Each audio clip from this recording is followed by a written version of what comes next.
साथियों नमस्कार। थोड़ा सा गला खराब हो रखा है साथियों। सपरस से पेंशन बढ़ोतरी के साथ एरियर का मैसेज मिला है। अब मेरे पास में बहुत सारे कॉल भी आई हैं, मैसेज भी आ रहे हैं कि सर क्या ये डीए बढ़ोतरी का मैसेज है, क्योंकि जो पेंशन में बढ़ोतरी हुई है वो 2500 रुपये 2600 रुपये हुई है और उसके साथ में ही एरियर भी मिला है। किसी को 45,000, किसी को 36,000, किसी का इससे ज़्यादा एरियर है। तो ये किस चीज़ का है साथियों? क्या है, जो सोशल मीडिया है इसके ऊपर बहुत सारे वीडियो आते होंगे और जब भी आपकी पेंशन बढ़ोतरी हो रही है या एरियर मिल रहा है आपको, अब मिलना तो वो कुछ व्यक्तियों को है, पर उसको इस तरह से दिखाया जाता है सोशल मीडिया में कि 30 लाख पूर्व सैनिकों को पेंशन बढ़ोतरी के साथ एरियर का मैसेज मिला।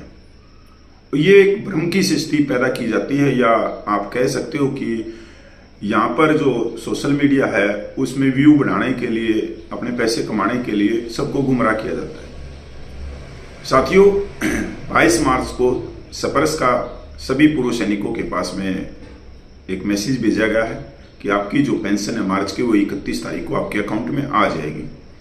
अब इसमें से बहुत सारे सैनिकों को पेंशन बढ़ोतरी के साथ में एरियर का भी मैसेज मिला। अब ये जो पेंशन बढ़ोतरी और एरियर, कौन सा एरियर है ये सोचने की बात है। तो साथियों ये है OROP 3 का एरियर। अभी तक बहुत सारे हमारे जो पूर्व सैनिक हैं, हमारी सैनिक विधवा माता, फैमिली पेंशनर हैं, उनको ये मैसेज नहीं मिला था या किसी कारण से उनकी पेंशन अपडेट नहीं हुई थी। तो धीरे धीरे जो बच गए पूर्व सैनिक, उनकी पेंशन अपडेट हो रही है और जो उनका एरियर बन रहा है जुलाई 2024 के बाद का और अभी मार्च तक, तो आप देख सकते हो कि 9 महीने का एरियर है। तो इसलिए ये जो एरियर आ रहा है जो 40,000 से भी ऊपर का रहा है, तो ये 9 महीने का है। और जो पेंशन की जो बढ़ोतरी है वो OROP 3 की है। अब अगला सवाल ये है कि पूर्व सैनिकों की कोई पेंशन बढ़ोतरी होगी, कोई एरियर आएगा? क्योंकि आए दिन इस तरह के वीडियो आ रहे हैं। तो मैं आपको बता देता हूं साथियों, अब कोई भी पेंशन बढ़ोतरी या किसी तरह का एरियर नहीं मिलने वाला जब तक 8वां वेतन आयोग लागू नहीं होता। उससे पहले कोई मतलब नहीं है कि कोई नोटिफिकेशन निकला हो या सरकार ने कोई बड़ा दिल दिखाते हुए सरकारी तिजोरी खोल दी हो। ये सब बकवास है ये चीज़ें। 8वां वेतन आयोग आएगा, उसके बाद में आपकी पेंशन अपडेट होगी और इसके बाद में आपकी 2029 के अंदर OROP 4 रिवीजन हो जाएगी। 2029 के करीब, हाँ जुलाई 2029 में ही आपकी पेंशन रिवीजन होगी। तो इससे पहले कोई आपकी पेंशन बढ़ोतरी या एरियर का कोई मतलब ही नहीं है अभी तक। तो दो ही चीज़ हैं, 8वें वेतन आयोग का इंतज़ार करो।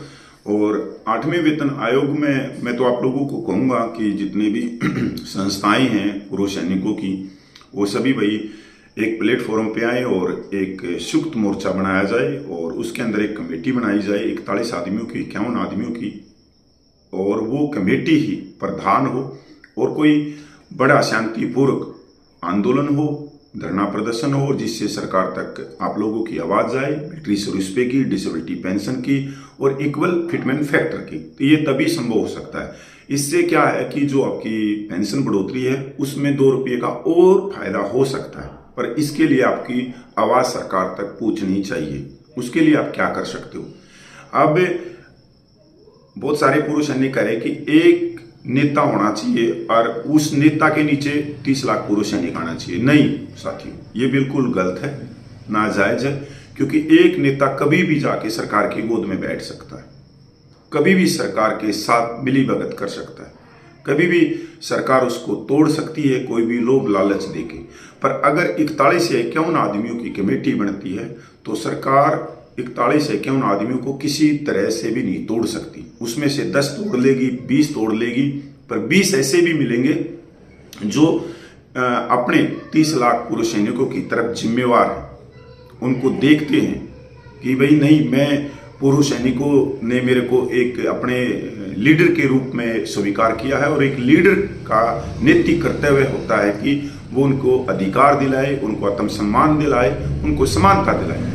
तो इसी का एक ही चीज से पूर्व सैनिकों का आंदोलन कामयाब हो सकता है, और वो हो सकता है कि एक संयुक्त मोर्चा बने और पूरे संयुक्त मोर्चा में पूरे देश भर के कमेटी के अंदर उसमें लिए जाएं नेता, और वो नेता ही हमारी बात आगे लेके जाएं। इसके लिए आपकी क्या राय है?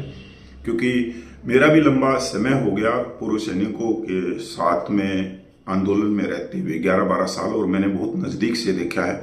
और जब मैं देखता हूँ कि कोई कमी रही है हमारे 11 साल के संघर्ष में, तो ये कमी खलती भी है। और मैंने अपने इस संघर्ष के दौरान नेताओं को टूटते हुए भी देखा है, सरकार की गोद में बैठते हुए भी देखा है, सरकार से पिछले दरवाजे से वार्ता करते हुए पूरे आंदोलन को एक तरह से खत्म करते हुए भी देखा है अपने लोभ लालच के लिए।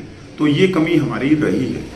और अब ऐसा भी नहीं है कि भाइयों देखो, आप हम भगवान हो तो हम किसी आदमी को देख लें कि ये आदमी किस तरह का है, इसके दिल में सफ़ेद है या कालापन है, तो वो तो देखो जब आपके साथ में चलता है तभी आप लोगों को पता लगता है।